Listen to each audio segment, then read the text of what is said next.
મિત્રો MSW YouTube ચેનલમાં હું તમારું હાર્દિક સ્વાગત કરું છું। તો મિત્રો આજના વિડીયોની અંદર આપણે વાત કરીશું અગત્યની ભરતી વિશે।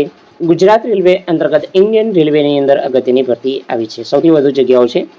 જગ્યાઓ, પગાર ધોરણ, પરીક્ષા બાબતે જાણીશું। સાથે મિત્રો છેલ્લી અરજી કરવાની અગત્યની તારીખ વિશે જાણીશું। ઓફિશિયલ જાહેરાત અંતર્ગત કોણ અરજી કરી શકશે, સંપૂર્ણ માહિતી જાણતા પહેલાં જો તમે અમારી ચેનલ પર નવા છો તો ચેનલને સબસ્ક્રાઇબ જરૂર કરજો। તો ચાલો મિત્રો આજનો વિડીયો શરૂ કરીએ। તો મિત્રો ઇન્ડિયન રેલવે અંતર્ગત અગત્યની નોટિફિકેશન બહાર પાડવામાં આવી છે, જે ભરતી છે એ અંતર્ગત રહેશે। તો મિત્રો આની અંદર અરજી કરવાનું શરૂ થશે 30/7/2024 થી લઈને 29/8/2024 દરમિયાન તમે આની અંદર ઓનલાઈન અરજી કરી શકશો। તો મિત્રો આની અંદર ટોટલ જગ્યાઓ છે 7,951 જગ્યાઓ પર ભરતી છે। તો મિત્રો આની અંદર કેમિકલ સુપરવાઇઝર, રિસર્ચ અને સુપરવાઇઝર માટે જે જગ્યા છે એની અંદર લેવલ 7નો પગાર એ અંતર્ગત 44,900 પગાર રહેશે। ઉંમર રહેશે 18 થી 36 વર્ષ। આની અંદર મિત્રો ટોટલ વેકેન્સી 17 રહેશે। જુનિયર એન્જિનિયર, ડિપોટ મટીરિયલ સુપ્રિન્ટેન્ડન્ટ અને કેમિકલ અને આસિસ્ટન્ટ અંતર્ગત જે જગ્યાઓ છે લેવલ 6નો પગાર ધોરણ 35,400 પગાર ધોરણ મળશે। ઉંમર રહેશે 18 થી 36 વર્ષ। જગ્યાઓ રહેશે 7,934 જગ્યાઓ છે। એમ કહીને ટોટલ 7,951 જગ્યાઓ ઉપર ભરતી થવા પાત્ર રહેશે। તો આની અંદર જે પણ મિત્રો લાયકાત ધરાવતા હોય એ મિત્રો આની અંદર અરજી કરી શકશે। તો ફાઇનલ રિઝલ્ટ ઓફ જે એજ્યુકેશન ટેકનિકલ ક્વોલિફિકેશન અંતર્ગત રહેશે। તો મિત્રો આની અંદર જે આરઆરબી ઓનલાઈન એપ્લિકેશન કરવાનું રહેશે। તો મિત્રો આની અંદર ઓફલાઈન અરજી કરવાની રહેશે નહીં, માત્ર ઓનલાઈનના માધ્યમથી તમારે અરજી કરવાની રહેશે।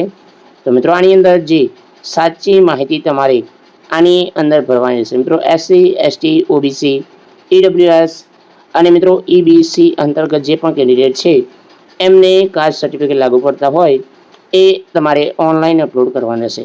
તો મિત્રો આની અંદર મેડિકલ ફિટનેસ પણ જોવામાં આવશે। ઉંમર તમારી 1/1/2025 અંતર્ગત તમારા 18 થી 36 વર્ષ થતા હોવા જોઈએ। તો પગાર ધોરણ સરકાર માન્ય જે છે એ મળવાપાત્ર રહેશે। તો મિત્રો આની અંદર સ્ટેજ 1ની અંદર એક્ઝામ લેવામાં આવશે અને સ્ટેજ 2ની અંદર કોમ્પ્યુટર ટેસ્ટ જે છે એ લેવામાં આવશે। પછી ડોક્યુમેન્ટ વેરિફિકેશન થશે, પછી તમારું સિલેક્શન થવા પાત્ર રહેશે। જે ગવર્મેન્ટ રિગાર્ડિંગ જે રેલવે રિગાર્ડિંગ સિલેક્શન થતું હોય એ પ્રકારે રહેશે। તો મિત્રો આની અંદર બેનિફિટ જે તમામ છે એ તમને ગવર્મેન્ટ અંતર્ગત મળવાપાત્ર રહેશે। તો મિત્રો આની અંદર કોઈ પણ ઇસ્યુ હશે તો કોલ લેટર કેન્ડિડેટ નોટ ઇમ્પ્લી, તો મિત્રો આની અંદર કોઈ પણ ઇસ્યુ તમે ફોર્મ ભરવા અંતર્ગત કરશો તો તમારું કોલ લેટર આવશે નહીં। તો મિત્રો આની અંદર આપણે વાત કરીએ તો મિત્રો આની અંદર નામ છે, ફાધર નેમ છે, ડેટ ઓફ બર્થ છે। તો એ અંતર્ગત તમારું જે હાઈ સ્કૂલ ક્વોલિફિકેશન છે, સર્ટિફિકેટ સેમ નોમ હોવું જોઈએ। તો મિત્રો આની અંદર જે સિગ્નેચર પણ તમારે જે ડોક્યુમેન્ટની અંદર ચાલતી હોય એ જ તમારી સિગ્નેચર કરવાની રહેશે।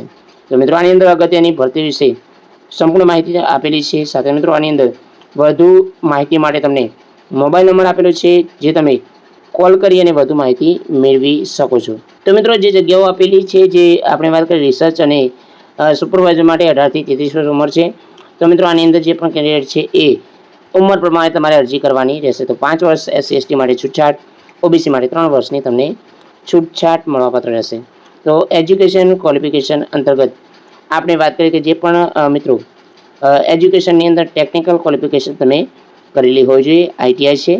સાથે મિત્રો આની અંદર જે ડિપ્લોમા છે કોમ્પ્યુટર એ અંતર્ગત છે। તો મિત્રો એ અંતર્ગત ડિગ્રી જે ડિપ્લોમા છે એ તમે કરેલું હોવું જોઈએ। તો મિત્રો જે 500 રૂપિયા ફી પે કરવાની છે એ કયા ઉમેદવારોની ફી પે કરવાની છે, તો ઓલ કેન્ડિડેટ છે એમની 500 રૂપિયા ફી પે કરવાની છે। જે 500 રૂપિયા અમાઉન્ટ પ્લસ એટલે કે 400 રૂપિયા જે રિફંડેબલ નહીં રહે। તો મિત્રો આની અંદર સીબીટી ટેસ્ટ માટે પણ તમારે આ જે ફી રહેશે 250 રૂપિયા જે ફી પે કરવાની છે। એસસી એસટી ઈ સર્વિસમેન અને ફિમેલ ઉમેદવારો માટે 250 રૂપિયા ફી પે કરવાની રહેશે। મોડ ઓફ પેમેન્ટ જે અરજી કરવાની સાથે જે પૈસા ભરવાના છે, ફી પે કરવાની છે, એ પણ આની અંદર ઓનલાઈન ફી પે કરવાની રહેશે। તો મિત્રો જે તમે ફી પે કરો છો એ તમને પાછી મળશે નહીં। તો મિત્રો આની અંદર રિઝર્વેશન છે એ પણ તમને આની અંદર માન્ય રહેશે। એટલે કે રિઝર્વેશનની જે જગ્યાઓ છે એ પણ તમને જે છે સરકાર માન્ય એ તમને મળવાપાત્ર રહેશે. તો ખાસ કરીને જે પણ મિત્રો અરજી કરવા માગતા હોય એ ઉમેદવારો માટે જે અરજી કરવા માટે ઓફિશિયલ વેબસાઇટ છે ઇન્ડિયન રેલવે .gov.in ઉપર તમારે ઓનલાઈન અરજી કરવાની છે. અસલ ડોક્યુમેન્ટ તમારે અપલોડ કરવાના રહેશે. તો જે પણ મિત્રો અરજી કરવા માગતા હોય એ મિત્રો ઓફિશિયલ વેબસાઇટ ઉપર તમારે અરજી કરવાની રહેશે. તો છેલ્લી તારીખની આપણે વાત કરીએ, છેલ્લી તારીખ છે 29/8/2024 સુધી તમે ઓનલાઈન અરજી કરી શકશો. તો જય મિત્રો, વંદે માતરમ, જય ગરવી ગુજરાત.